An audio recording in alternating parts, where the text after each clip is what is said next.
Bismillahirrahmanirrahim. Assalamualaikum warahmatullahi wabarakatuh. Shalom, Om Swastiastu, Namo Buddhaya, salam kebajikan.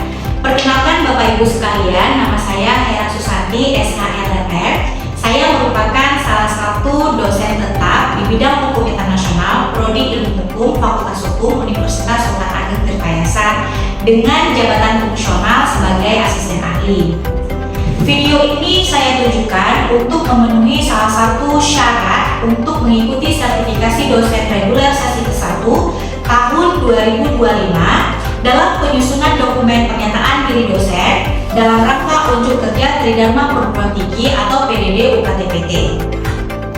Dalam video ini saya akan menjelaskan salah satu mata kuliah yang saya ampuh, yaitu mata kuliah Hukum Perjanjian Internasional, yang mana mata kuliah ini merupakan mata kuliah wajib yang harus diambil oleh mahasiswa-mahasiswi pada semester 4 dengan bobot 2 SKS.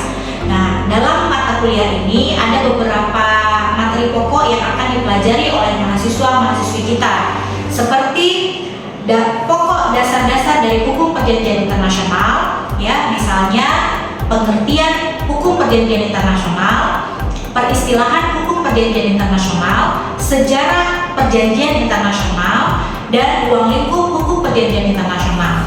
Bukan hanya itu, dalam mata kuliah ini mahasiswa-mahasiswi juga akan mempelajari tentang bagaimana proses pembentukan perjanjian internasional, kemudian bagaimana perjanjian internasional itu dapat berakhir, dapat dibatalkan, dan juga bagaimana hukum perjanjian internasional mengatur tentang reservasi, depositori, dan juga nanti di beberapa pertemuan akan dijelaskan tentang class project. Nah, class project ini bisa berupa class project perundingan dan juga class project tentang proses pembuatan perjanjian internasional. Dalam mata kuliah ini akan ada 2 sesi assessment atau ujian inti berupa yang pertama UTS atau ujian tengah semester dan juga UAS atau ujian akhir semester. Adapun metode pembelajaran yang saya terapkan dalam kelas hukum perjanjian internasional ini yaitu dengan metode atau pendekatan DAA atau Delivery, Interaction, dan Assessment. Delivery di sini yaitu penyampaian materi yang saya lakukan secara langsung kepada mahasiswa dan juga secara online dengan melalui Learning Management System atau LMS kampus yaitu SCADA.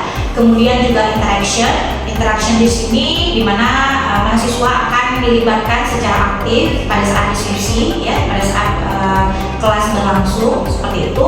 Kemudian assessment ini berupa evaluasi yang dilakukan melalui beberapa tugas, ada tugas analisis, tugas kelompok, kuis mingguan, dan juga UTS dan UAS seperti itu. Oke.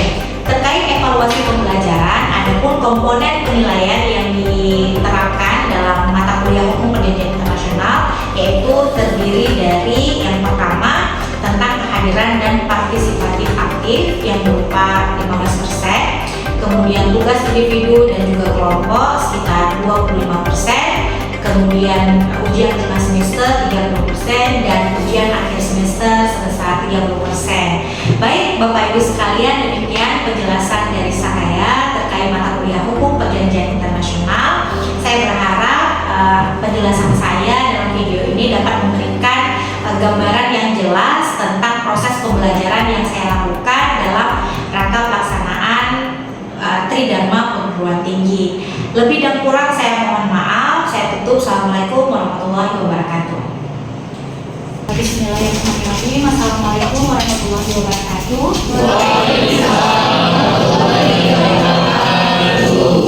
Baik, selamat siang ya, menjelang sore teman-teman semuanya. Oke, gimana kabarnya, sehat?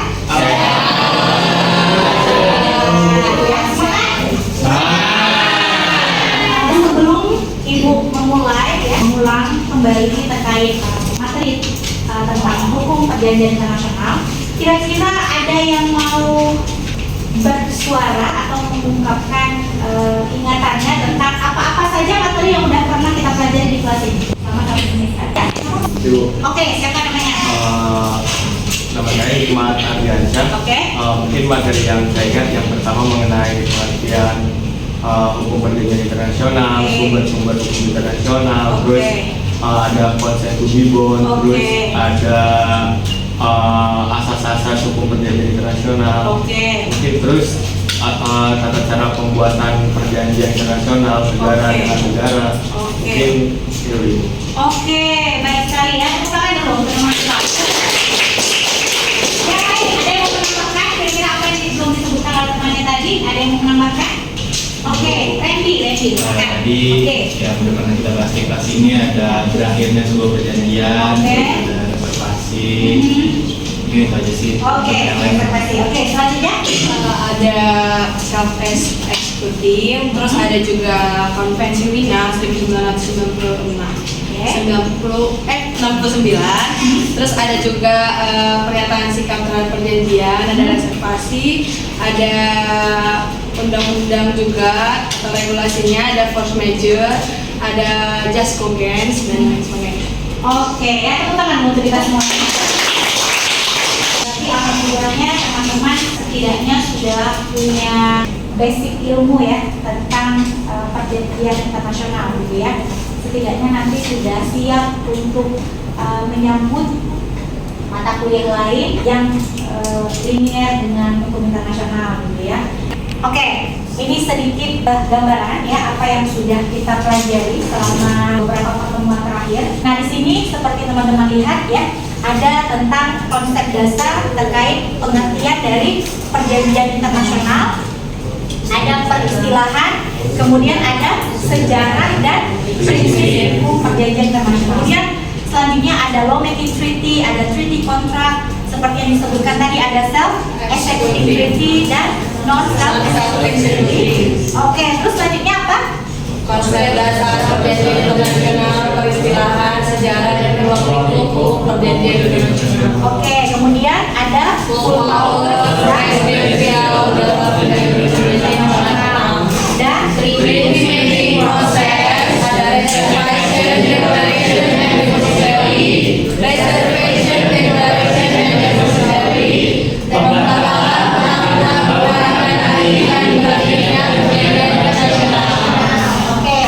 Nah, di sini kita bisa melihat bahwa pengertian perjanjian internasional dalam Undang-Undang Nomor 24 Tahun 2000 tentang perjanjian internasional ya, salah satunya disebutkan bahwa perjanjian internasional adalah perjanjian ya dalam bentuk dan nama tertentu yang diatur dalam hukum internasional yang dibuat secara tertulis serta menimbulkan keberagaman di bidang hukum publik.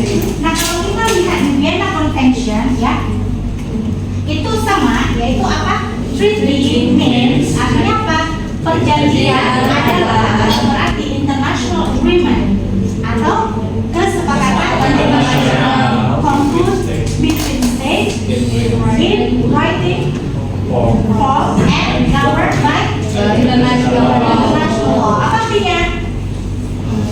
Perjanjian internasional berarti persetujuan antara beberapa Bentuknya tertulis dan diatur dalam Hukum internasional. Seperti itu ya. Jadi di sini ada perbedaan dengan pengertian perjanjian internasional dalam konvensi Wina tahun 1986. Perbedaannya di mana? Perbedaannya ada di subjeknya, ya kan? Kalau yang dalam konvensi Wina tahun 1969 itu subjeknya siapa? Negara. Kalau yang dalam konvensi Wina tahun 1986 ada perluasan selain negara ya. Organisasi internasional seperti itu ya. Baik, sudah paham ya? Di sini perbedaannya itu apa gitu ya? Tapi yang paling penting apa? Perjanjian internasional itu persetujuan, kesepakatan yang dilakukan oleh negara dan atau organisasi internasional yang bentuknya tertulis dan tunduk pada aturan internasional. Misalnya boleh nggak perjanjian internasional itu tidak tertulis? Tidak. tidak memenuhi syarat ya. Syarat pengertian dari Konvensi Wina tahun 1969 seperti itu ya. Nah, kemudian di sini pilihan adalah tidak semua dokumen yang disetujui oleh negara adalah perjanjian internasional. Perjanjian internasional itu bukan hanya berbicara tentang kesepakatan antar negara saja gitu.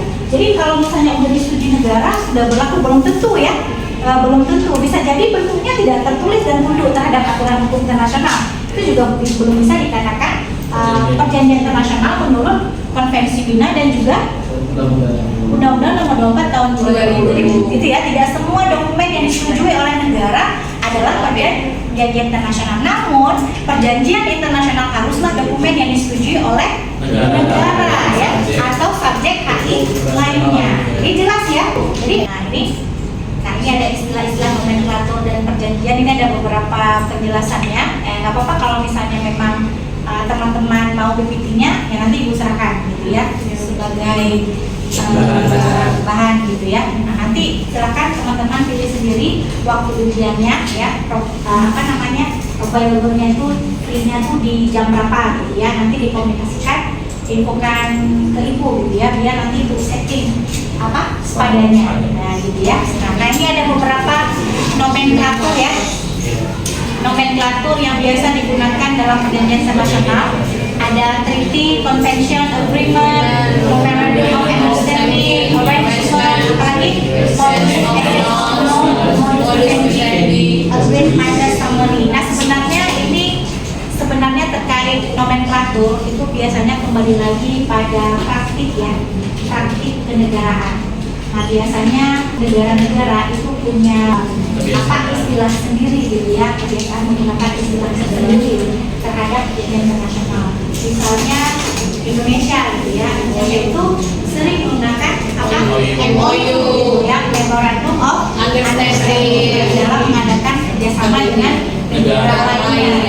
Itu kembali lagi kepada praktik atau kebiasaan dari setiap negara. Nah ini dia, ini ya. 4 instrumennya teman-teman bisa lihat ada International Agreement, concluded by our stage, terus in writing form dalam bentuk tertulis, governed by national law. Ini elemen ini jangan pernah dilupakan. Ini yang akan menentukan perjanjian tersebut adalah perjanjian internasional yang diatur dalam Konvensi Wina atau Undang-Undang Nomor 24 Tahun 2000 tentang Perjanjian Internasional. Nah ini untuk menyimpulkan bahwa sebuah dokumen itu perjanjian internasional atau bukan dapat diaplikasikan dengan 2 cara. Yang pertama, jangan melihat nomenklaturnya. Yang kedua, lihatlah pada penggunaan atau sisi manfaat. Nah, apakah dokumen yang disepakati tersebut membentuk yang namanya komitmen? Ya, komitmennya berupa hak dan kewajiban yang dapat ditegakkan di dalam hukum internasional. Jadi gitu ya. Nah ini prinsip-prinsip hukum umum dalam perjanjian internasional. Nah ini juga sempat kita jelaskan, ada prinsip fakta sus servanda, kemudian proses, dan proaktif, kemudian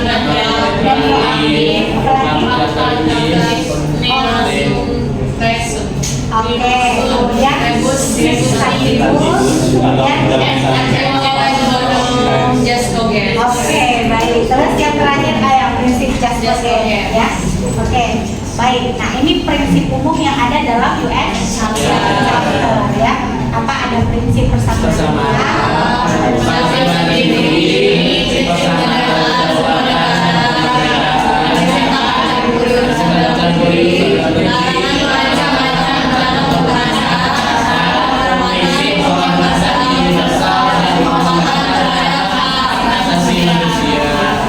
Kita balik lagi ke sejarah tadi ya.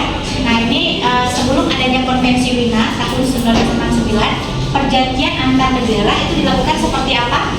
Kebiasaan Ya, sebelum adanya Vienna Convention tahun 1969, perjanjian antar negara, baik perjanjian tersebut bilateral ataupun multilateral, itu diselenggarakan berdasarkan asas-asas seperti good faith. Good faith itu etikat baik. Jadi ya etikat baik antar negara gitu. Kemudian fakta sut servanda. terbentuk atas konsen dari negara-negara di dalamnya. Apa itu konsen? Persetujuan, konsen itu persetujuan negara-negara yang ada di dalamnya. Full powers dan kredensial.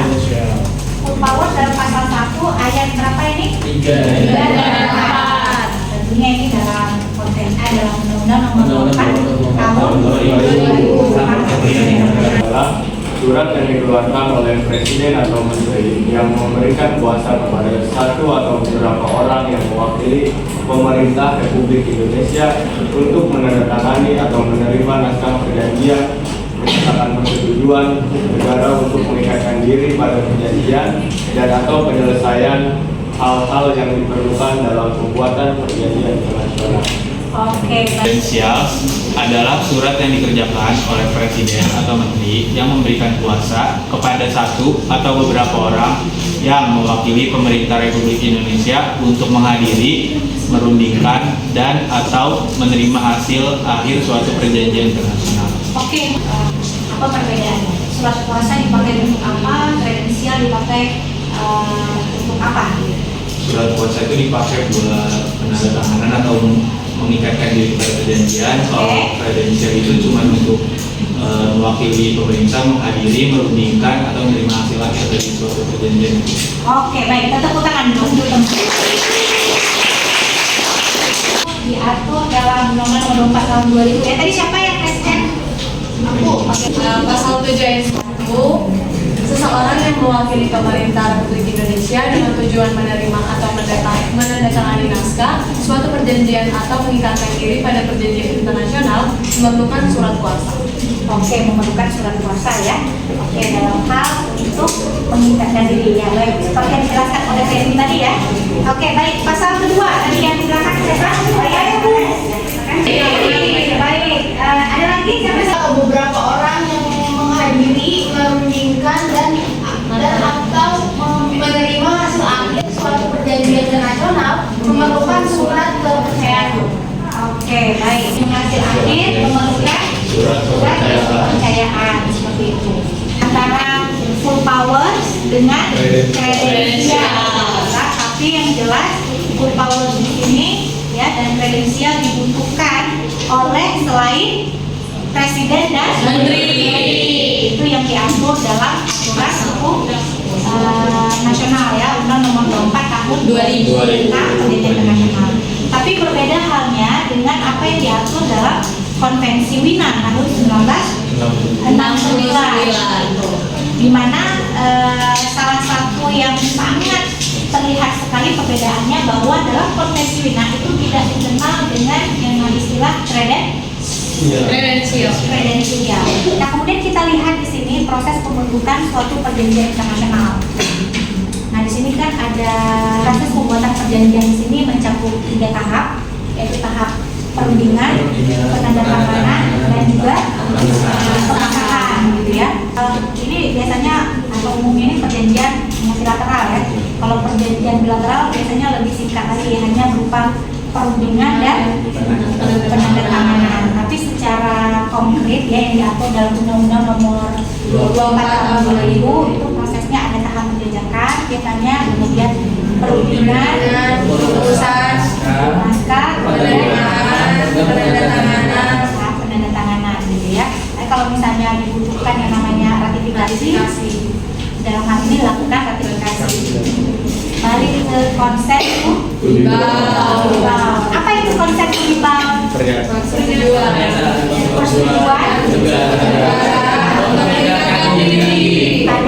Ada perjanjian. Gimana pernyataan tersebut bisa dilakukan? Dengan cara apa? Dengan cara meratifikasi. Dengan cara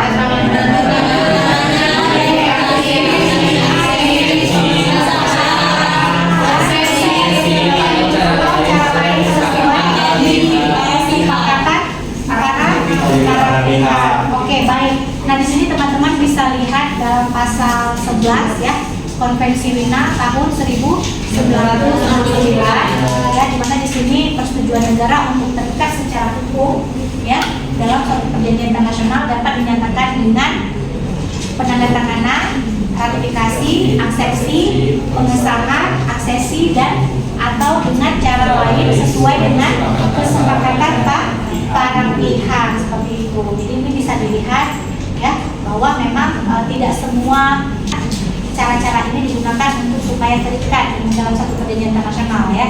Tapi itu balik lagi ke dalam perjanjian itu. Di sini kita lihat penandatanganan pasal 12 Konvensi Wina tahun 1969 menyatakan bahwa persetujuan negara untuk diikat di dalam satu perjanjian internasional dapat dinyatakan dalam bentuk tanda tangan jika apa? Satu, perjanjian itu sendiri yang menyatakannya.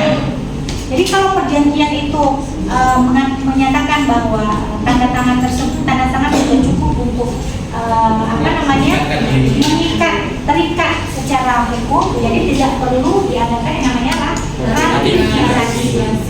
Jadi tanda tangan saja sudah cukup jika memang dalam perjanjian itu sudah diatur. Kemudian terbukti bahwa negara-negara yang ikut berunding menyetujui demikian. Jadi penandatanganan itu bukan hanya disetujui oleh salah satu negara saja, tapi negara-negara yang ikut berunding, gitu ya, juga setuju bahwa tanda tangan itu sudah berefek, gitu ya, sudah mengikat secara hukum. Kemudian dalam hal ini negara-negara yang diwakili oleh presiden atau menteri, setelah itu juga full powers, ini negara-negara yang perwakilannya, gitu ya, perwakilan wakil-wakil negara itu juga menyebutkan atau menyatakan dengan jelas waktu perundingan bahwa penandatanganan di sini sudah memiliki efek lah ya. Oke. Kemudian exchange of instrument atau pertukaran instrumen. Nah di sini ada pasal 13 mengatakan bahwa apa? Persetujuan dari negara-negara untuk terikat oleh sebuah perjanjian dalam bentuk oleh instrumen-instrumen yang dipertukarkan di antara mereka dinyatakan oleh pertukaran tersebut. Oke, perjanjian menentukan bahwa efek terikat pada suatu perjanjian atau sebaliknya ditetapkan bahwa perjanjian bahwa instrumen pertukaran mereka memiliki efek, jadi itu harus dilakukan ya. Itu diatur. Oke, kemudian apa ini? Nah, ini adalah masuk ke dalam pengesahan perjanjian internasional ya. Nah biasanya perjanjian yang ditandatangani misalnya seperti itu tidak selamanya memiliki efek secara hukum. Jadi tanda tangan saja itu kadang memang belum terikat, belum cukup, gitu ya, terikat, dibutuhkan adanya pengesahan. Nah pengesahan itu bisa dilakukan dengan cara ratifikasi, penerimaan, persetujuan, ya, ratifikasi. Nah ini kembali lagi di 19 pasal 14 ayat 1 dikatakan bahwa kesepakatan suatu negara untuk mengikatkan diri terhadap perjanjian internasional dinyatakan melalui ratifikasi jika perjanjian itu sendiri memuat kesepakatan semacam itu, gitu ya. Jadi kalau negara itu sepakat, contohnya seperti perjanjian tentang HAM ya, tentang hak asasi manusia misalnya, di mana negara-negara yang melakukan proses perundingan seperti itu sama-sama setuju bahwa ini perlu adanya pengesahan dengan jalan ratifikasi gitu. Ya, baru kemudian terikat secara hukum.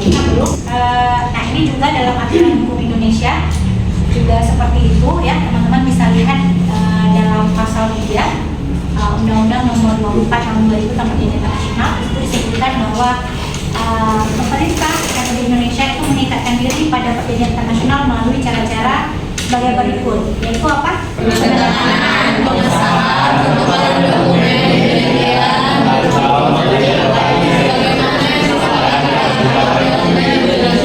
masuk kemana? Masuk ke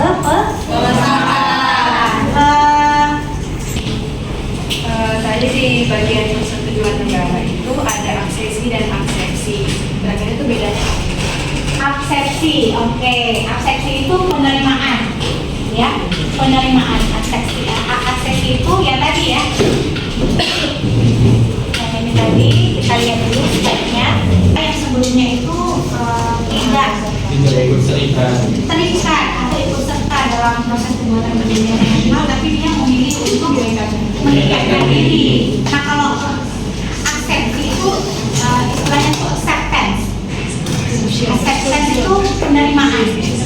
Jadi negara menerima dalam hal ini kesepakatan yang disepakati, itu sama-sama menerima, itu perbedaannya, ya. Gitu. Oke, untuk UAS ada pertanyaan untuk UAS biar ibu mekanisme dan lain sebagainya. Untuk soalnya itu kira-kira seperti study case itu ada atau memang terkait yang kita dipelajari kan kayak dari sumbernya gitu-nya. Terus tadi Vicky juga mention kalau misalkan bakal ada kayak faktor bisa panda lah atau misalkan kayak yang Pak Bono gitu, di analisanya nyambung gitu. Nah itu apakah soalnya akan bentuk study case itu atau? iya, bagus ya pertanyaannya. Siapa namanya? Anissa, ya. Baik, Anissa, untuk soal sendiri itu berupa case-nya itu bisa jadi case yang nyata ataupun ilustrasi case. Jadi kayak ibu misalnya negara A, ya kan? Nanti dari case tersebut itu gimana? Tanya nanti konteksnya. Dalam konteks misalnya azas atau prinsip, maka melanggar ketentuan atau tidak menurut teman-teman, misalnya seperti itu. Itu mau teman-teman menganalisa, gitu ya. Jadi jangan dipakai AI menjawabnya, gitu. Ya kalau pakai AI nanti kan ketahuan lah ya. Dengar dulu teman-teman. Untuk deadline ujian, ya, untuk deadline assessmentnya itu disesuaikan dengan waktu ya. Kalau kita kan 1 jam 40 menit. Iya. Sewaktu itu. Saya teman-teman pilih jam 8 dari 9.40 itu. Hanya pilihnya jam 7. Berarti jam 8 dulu selesai. Berarti kalau malam ini juga Boleh kalau malam ini kalau mau boleh. Pakaikan barang kita ya. Ibu kemungkinan ada di hari Jumat? Boleh. Di kamarnya bosan ya lebih tanggal 16 ya. Ya kan tanggal 16 terakhir ya. Boleh nanti disepakati oleh teman-teman semua ya.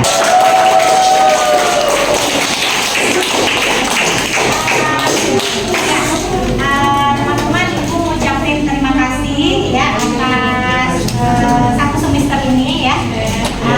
Pasti banyak hal yang suka dan dukanya selama belajar dengan Bu Hera ya.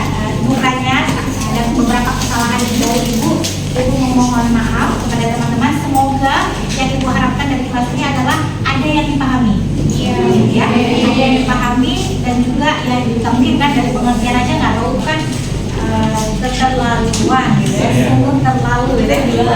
Oke, nanti di nomor HP ibu boleh disimpan ya, kalau ada pertanyaan atau apapun boleh dijawab ibu. Oke teman-teman, terima kasih sekali lagi. Mohon maaf kalau jika ada kata-kata yang salah selama ini. Untuk nanti ujiannya ibu tunggu untuk waktunya. Assalamualaikum warahmatullahi wabarakatuh.